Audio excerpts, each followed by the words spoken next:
Fidèles du Christ, loué soit Jésus-Christ. Mercredi dernier, nous avons ouvert le carême 2025 et à cette occasion, je vous ai adressé un message de carême dont le thème est suivant. Espère le Seigneur, sois fort et prends courage, espère le Seigneur. En effet, le jubilé de cette année est porté par le thème de l'espérance et le carême vient au secours de notre effort jubilaire pour ouvrir, pour ainsi dire, une école de l'espérance. Je vous invite à faire de ce temps de carême un temps d'entraînement à l'espérance, un temps de confirmation de votre foi en l'espérance, un temps d'initiation à la vie dans l'espérance.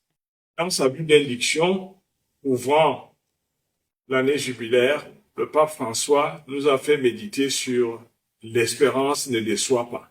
Cette parole paulinienne veut dire que celui qui a de l'espérance est toujours victorieux. L'espérance est du côté de la victoire. Il convient donc de comprendre que, puisqu'elle est une force de vie, il va falloir en jouir, il va falloir la développer, il va falloir en vivre. Et c'est justement le but de ce carême spécial, jubilaire, de nous mettre à l'école de l'espérance. Cette espérance renvoie à quoi concrètement?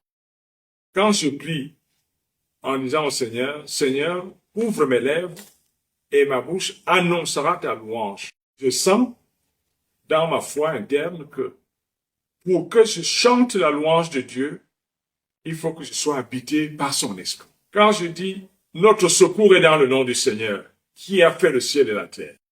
Le nom du Seigneur traduit dans ma vie l'espérance active. Quand je dis rien n'est impossible à Dieu, le nom de Dieu veut dire que je suis du côté de la victoire. Oui, l'espérance construit des victoires.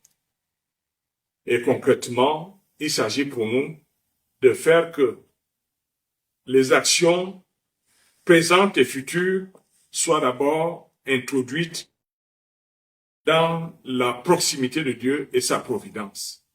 C'est celui qui met Dieu devant son histoire, devant sa vie, devant ses engagements, devant ses projets. C'est celui-là qui vit de l'espérance.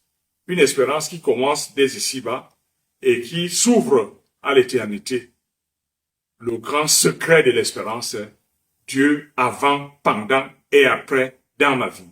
Dieu présent, futur dans ma vie. Dieu toujours dans ma vie. Dieu toujours dans mes décisions. Dieu toujours dans mes engagements. Quand le nom de Dieu est cité en toutes circonstances, alors l'espérance ne vous décevra jamais.